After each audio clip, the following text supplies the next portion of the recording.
Hello बच्चों। आज हम स्टार्ट करेंगे मोल कॉन्सेप्ट। जैसे हमने जो लास्ट लेक्चर चल रहे थे उसमें मैंने आपको मोलैलिटी, नॉर्मेलिटी सारी चीज़ें डिस्कस कर दी थी। एक टर्म रह गई थी बच्चे, वो क्या थी? मोलैलिटी। आज बच्चे मैं आपको पहले फर्स्ट मोलैलिटी बता देता हूँ, फिर उसके रिलेशन बता दूंगा, उसके बाद कुछ हम न्यूमेरिकल कर लेंगे। तो बच्चे जब हम बात करें मोलैलिटी कि मोलैलिटी क्या होती है, तो बच्चे मोलैलिटी क्या है? मोलैलिटी होता है number of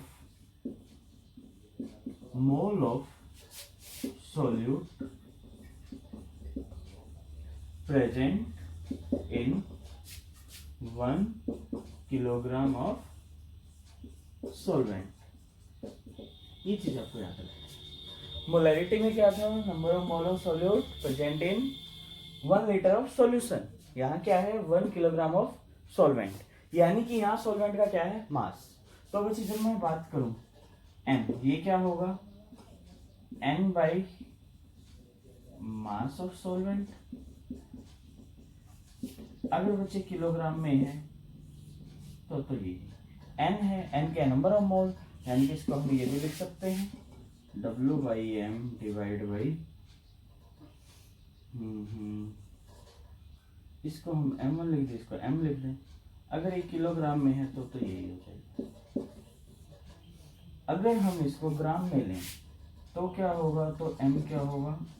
W by m1 divide by m। ये किसमें? तो बच्चे ये आएगा, ये क्या आपकी मोलैलिटी। ये क्या है? मोलैलिटी। अब बच्चे हम बात करें मोलैलिटी पे, एक क्वेश्चन डिस्कस कर लेते हैं मोलैलिटी पे ही। जैसे अगर मैं बात करता हूँ ये क्वेश्चन की, वो आपको कुछ ऐसा मिलने वाला है। Find out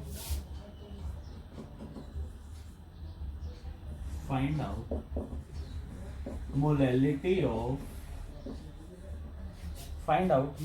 of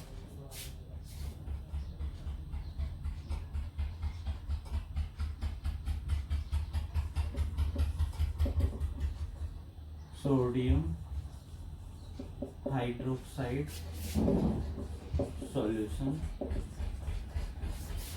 having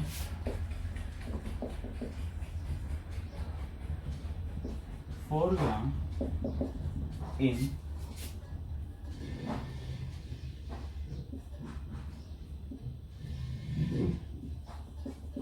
250 ml of water।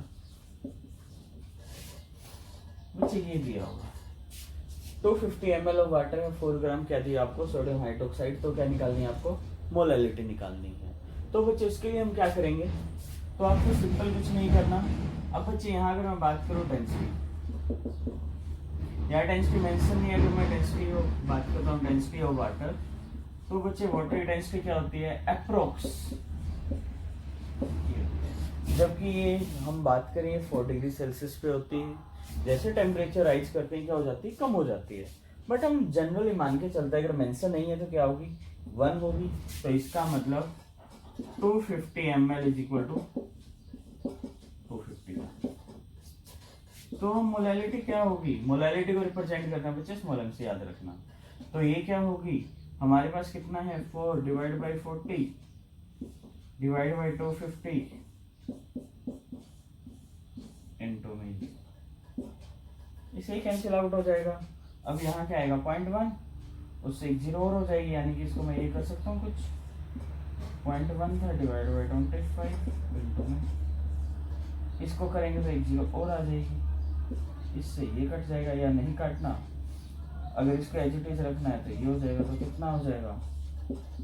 0.4। कितना हो जाएगा? 0.4। तो बच्चे इसकी 0.4 क्या हो जाएगी? मोलैलिटी। इस टाइप का आपके कुछ क्वेश्चन मिलेंगे, बट आपको एक चीज याद रखना है, डेंसिटी की इन्वॉल्वमेंट आपको मिलेगी ही मिलेगी। अब बच्चे इसके बाद में बात करता हूं, जो इसमें खास है वो क्या है? वो बच्चे इन्वॉल्वमेंट है, अगर जैसे जो अगर बात करें, यानी कि जो मोलैलिटी है, मोलैलिटी क्या कर रही है? डायरेक्टली प्रोपोर्शनल किसकी है? Mass of solute. अगर ये ही बच्चे मैं बात करूं मोलैरिटी, मोलैरिटी क्या है बच्चे, ये डायरेक्टली प्रोपोर्शनल किसके थी, वॉल्यूम ऑफ सॉल्यूशन। अगर बच्चे मैं नॉर्मेलिटी की बात करता हूं, ये डायरेक्टली प्रोपोर्शनल किसके है, ये भी वॉल्यूम ऑफ,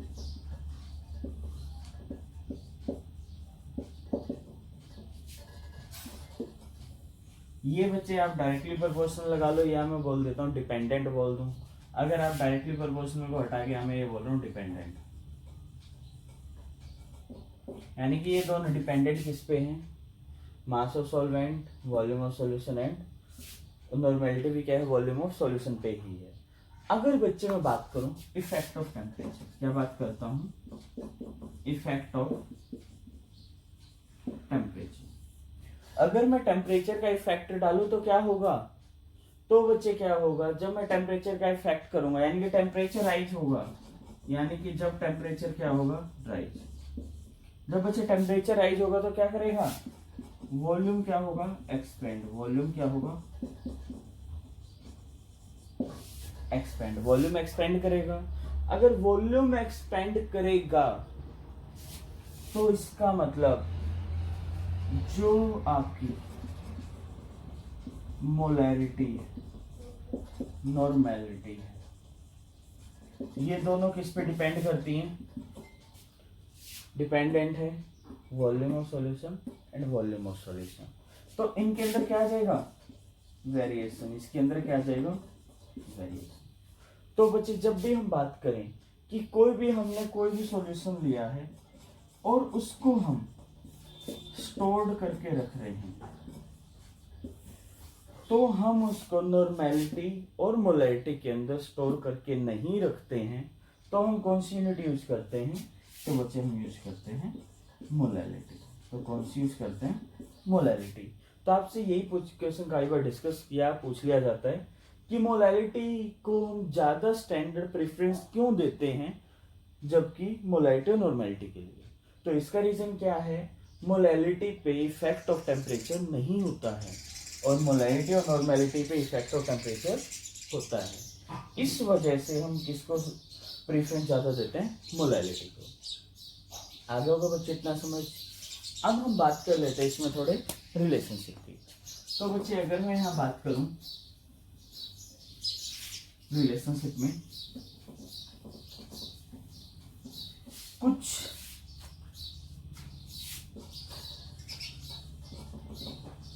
रिलेशनशिप की बात बोल दूं या मैं बोल दूं कि आपको जो कुछ इसमें ट्रिक्स या फॉर्मूले लगा दो, जिसे आप जो भी बोलना चाहो, आपको ये याद रखना है कौन सा काम पुट करना है वो क्या है। तो बच्चे आपको क्या करना है, जैसे अगर आपको कोई भी यहाँ पर जैसे मैं डिस्कस कर रहा हूँ जनरली मोलैरिटी एंड नॉर्मेलिटी को लेकर, तो बच्चे जैसे कल हमने इसमें थोड़ा सा डिस्कस किया, जैसे अगर हम बात करते हैं इनका रिलेशनशिप, तो बच्चे क्या है, अगर मैं नॉर्मेलिटी को लेकर चलता हूँ तो नॉर्मेलिटी क्या होती है, मोलैरिटी इंटू में एन फैक्टर ये होती है। अब बच्चे इसके बाद जैसे ये तो इतना हुआ, तो बच्चे सिर्फ एन फैक्टर हो तो दोनों चीजें क्या हैं, ऑलमोस्ट सेम है। अगर एन फैक्टर 1 हो जाए, ये क्या हो जाए 1, तो ये दोनों क्या हो जाती हैं, इक्वल हो जाती हैं। अब बच्चे इसके बाद मैं बात करता हूं कि अगर आपको कहीं क्वेश्चन मिले कैसा, डाइल्यूशन का, डाइल्यूशन पे क्वेश्चन मिले, कैसे मिलेगा, तो ये मिलेगा इस टाइप से, how many ml of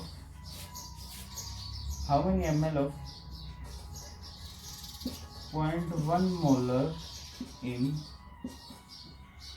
100 ml, या हम इसको 0.5 मोलर ले लेता हूँ in 100 ml to form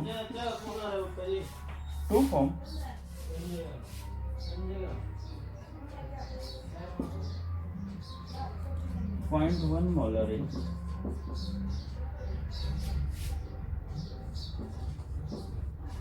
100 ml।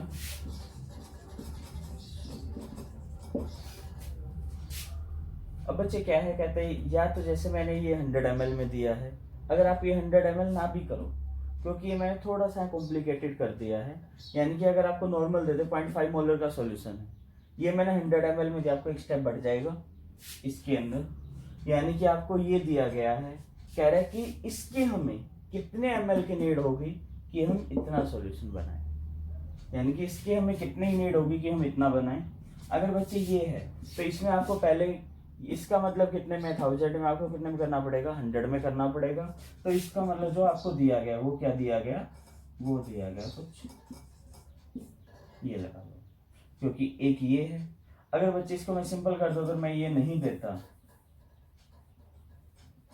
अकेला ही इतना देता हूं, इससे आपको वॉल्यूम पूछ लेगा। तो बच्चे इससे आपसे वो पूछ रहे हैं, तो आपको क्या करना है उसके लिए, तो यहाँ पर जो फॉर्मूला लगता है वो होता है m1v1 = m2v2। अगर बच्चे ऐसे नॉर्मेलिटी वाला हो तो नॉर्मेलिटी वाले में भी यही लगेगा n1v1 = n2v2। एक ये रहता है। इसके बाद अगर मैं बात करूं, एक और टाइप के इसमें क्वेश्चन आते हैं, इसमें वो हैं, ये सिर्फ डाइल्यूशन में रहेंगे, ये चीज याद रखना। एक सॉल्यूशन दिया हुआ है, दूसरा बनाना, उसकी कितनी रिक्वायरमेंट होगी बस। चलो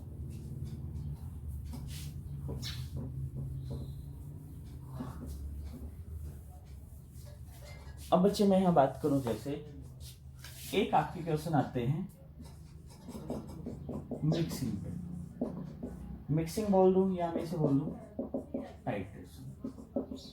एक बच्चे यहां से क्वेश्चन आते हैं। अब इसमें क्या रहते हैं, जैसे मैं बात करूं, अगर आपको ये दे दिया गया कि जैसे 0.1 molar in 100 ml of NaOH is mixed with 0.2 molar in 100 ml NaOH solution. Find out molarity of resultant, कुछ इस टाइप से। तो बच्चे इसमें आपको एक चीज याद रखना, यहां मैंने जो दिया गया, यहां बेस है और यहां भी बेस है, ये चीज याद रखना। तो यहाँ फॉर्मूला वैलिड होगा।